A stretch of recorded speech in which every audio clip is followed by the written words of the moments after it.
نبی علیہ السلام نے 4 لوگوں کے بارے میں فرمایا تھا کہ اگر یہ غلاف کعبہ میں بھی چھپے ہوئے ہونا، ان کو قتل کر دینا ہے، جس بڑے لیول کا ان کا جرم ہے۔ ان میں سے ایک اکرمہ بن ابی جہل بھی تھے۔ ظاہر ہے ان کی جو اسلام دشمنی ہے وہ بہت بڑے لیول کی تھی۔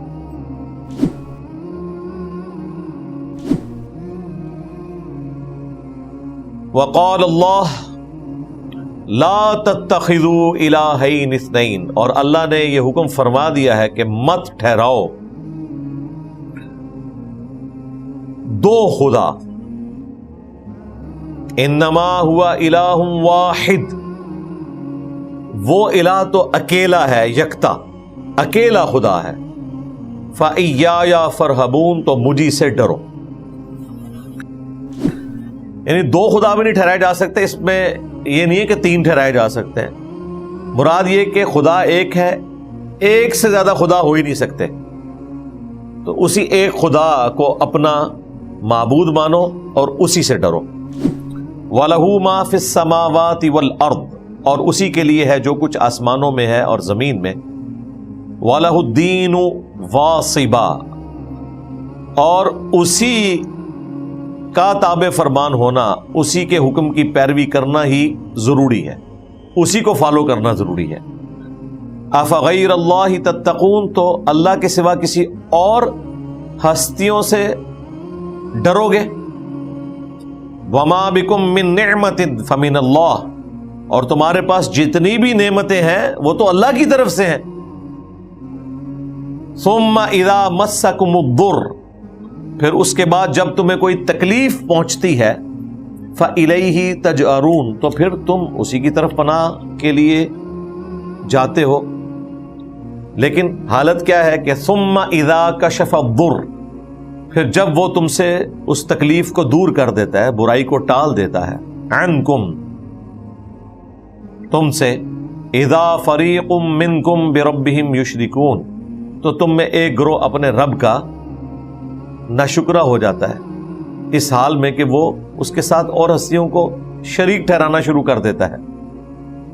لِيَكْفُرُوا بِمَا آتَيْنَاهُمْ، تاکہ ہماری دی ہوئی نعمتوں میں وہ کفر کی روش اختیار کرے، ناشکری کرے۔ فَتَمَتَّعُوا، تو برت لو دنیا کی زندگی میں جتنا اللہ تعالیٰ نے دیا ہے۔ فَسَوْفَ تَعْلَمُونَ، ان قریب تم اس کا انجام جان لو گے۔ یہ دنیا میں ہوتا ہے، دیتا اللہ تعالیٰ ہے، انسان ان نعمتوں کو مخلوق کی طرف منسوب کر دیتا ہے۔ ایک تو واضح شرک ہے جو اللہ کے سوا اور ہستیوں کے ساتھ چیزوں کو منسوب کرتے ہیں۔ ایک خدا کے ماننے والے بھی چیزوں کو اللہ کے سوا اسباب کے ساتھ جوڑ دیتے ہیں، وہ بھی کسی نہ کسی درجے میں شرک کی کیٹیگری میں فال کرنے والی چیز ہے کہ آپ مسبب الاسباب کو پس سے پش ڈالتے ہوئے صرف اسباب کے اوپر نظر رکھیں۔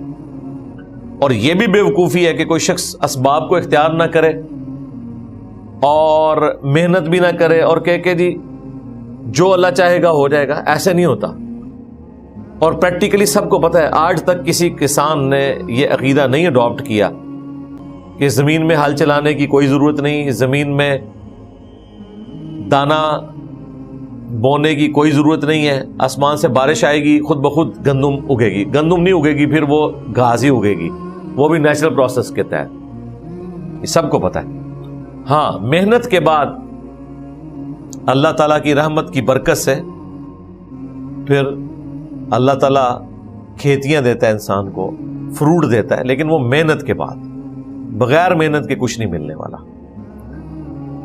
تو وہ ہستیاں جن کو لوگوں نے اپنا جھوٹا معبود قرار دیا ہے، اپنا مشکل کشا مان لیا ہے، ان ہستیوں کو بنیاد بناتے ہوئے جو اوریجنلی اللہ تعالیٰ نعمت دینے والی ہستی ہے، اس کی ناشکری کرنا، نہ صرف ناشکری کرنا بلکہ ان نعمتوں کو مخلوق کی طرف منسوب کر دینا، یہ بہت بڑا شرک ہے۔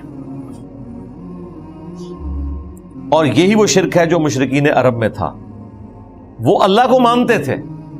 قرآن میں آپ جا بجا یہ آیات پڑھیں گے، سورۃ المومنون کے اندر، اسی طریقے سے سورۃ العنکبوت کے اندر، باقی صورتوں کے اندر کہ اے نبی ان سے پوچھو کہ زمین و آسمان کا مالک کون ہے؟ یہ کہیں گے اللہ۔ کون ہے جو زندگی دیتا ہے موت دیتا ہے؟ یہ کہیں گے اللہ۔ کون ہے جو عرش عظیم کا مالک ہے؟ یہ کہیں گے اللہ۔ کون ہے جو یہ مخلوقات کو پیدا فرمانے والا ہے؟ یہ کہیں گے اللہ۔ تو پھر ان سے فرماؤ کہ پھر تم اوندے منہ کہاں گرے جاتے ہو جب تم خود مانتے ہو؟ تو انہوں نے اللہ کے ساتھ چھوٹے آلہہ بتوں کی شکل میں لات، منات، عزا شریک کیے ہوئے تھے اور کہتے تھے پیچھے اللہ ہی ہے، یہ ہستیاں ایسی ہیں جو ہمیں اللہ کے قریب کر دیں گی۔ سورہ الزمر میں آیا نا کہ ہم ان کی عبادت صرف اس لیے کرتے ہیں کہ یہ ہمیں اپنے رب کے قریب کر دیں۔ صحیح مسلم میں آیا کہ وہ تلبیہ بھی جو پڑھتے تھے نا اس میں الفاظ تھے کہ اے اللہ لبیک اللہم لبیک، اے اللہ ہم حاضر ہیں تیرا کوئی شریک نہیں ہے سوائے اس کے کہ جس کو تو نے خود ہی شریک بنایا ہوا ہے اور اس کا مالک بھی تو ہی ہے، یعنی وہ منی گاڈ ہے، اوپر بڑا گاڈ تو ہے۔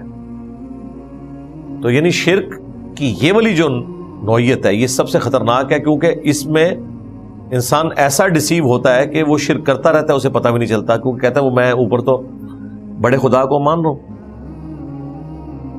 پی کے فلم میں آپ دیکھیں وہ ایک سین اس نے فلمایا ہے کہ مختلف قیمتوں کے بت لگائے ہوئے ہیں، تو کہتا ہے اچھا یہ چھوٹے والا ہے، یہ اس سے بڑے والا ہے، یہ اس سے مہنگے والا ہے، تو یہ کام سارے اس نے کہا بھائی وہ ڈائریکٹ بھی سنتا ہے، یہ تو صرف ایک دکھانے کے لیے سارے کے سارے معاملات چل رہے ہیں۔ یعنی جہاں بت پرستی ہو بھی رہی ہے نا وہ بھی اوپر ایک ہی بھگوان کو، ایک ہی گاڈ کو، ایک ہی سپریم بینگ کو، ایک ہی اللہ کو مانتے ہیں، باقی سات ہستیاں شریک کرتی ہیں۔ سنن نسائی میں وہ تفصیلی حدیث ہے، ابو داؤد کے اندر بھی نبی علیہ السلام نے 4 لوگوں کے بارے میں فرمایا تھا کہ اگر یہ غلاف کعبہ میں بھی چھپے ہوئے ہونا ان کو قتل کر دینا ہے، جس بڑے لیول کا ان کا جرم ہے۔ ان میں سے ایک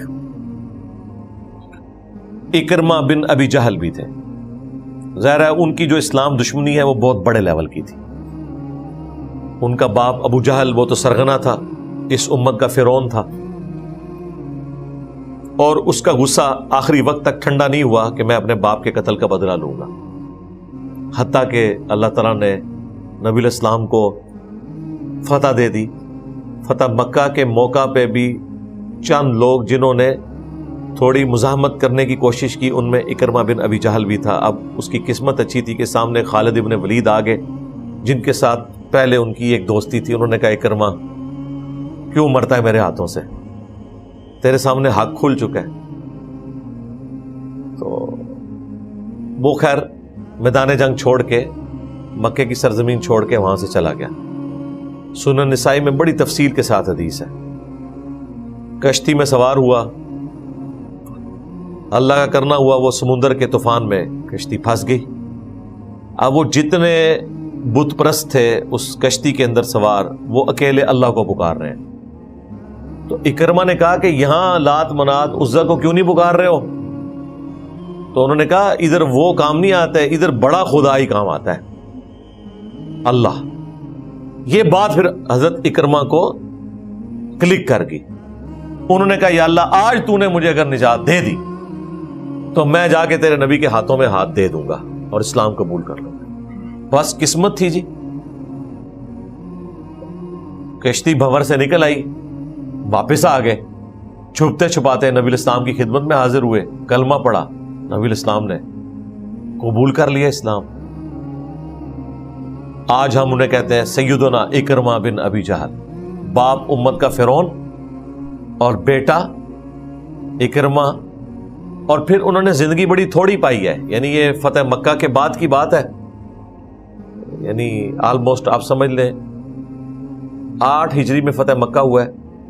اس کے بعد کی بات ہے یہ کہ انہوں نے اسلام قبول کیا اور جنگ یرموک میں 13 ہجری کے اندر شہید بھی ہو گئے، یعنی صرف 4 سال اسلام کی حالت میں گزارے ہیں، شہادت بھی پا لی اور سارے پرانے گناہ بھی معاف کروا لیے، اور آج بڑے سے بڑا انسان بھی ان کے مرتبے کو نہیں پہنچ سکتا، صحابیت کا درجہ بھی حاصل کر لیا۔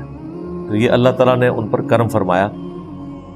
تو انہیں بھی بات یہی کلک کر گئی کہ یہ سمندری بھنور میں پھنس کر اور ہستیوں کو پکارنے کی بجائے صرف اللہ کو پکار رہے ہیں، تو زمین پہ بھی اللہ ہی کو پکارنا چاہیے۔ تو اللہ تعالیٰ فرما رہا ہے کہ اگر ہم دنیا میں کسی کی پکڑ نہیں کر رہے کہ وہ ہماری دی ہوئی نعمتوں کو دوسری ہستیوں کی طرف منسوب کر رہا ہے، تو عنقریب اس کا انجام وہ جان لیں گے۔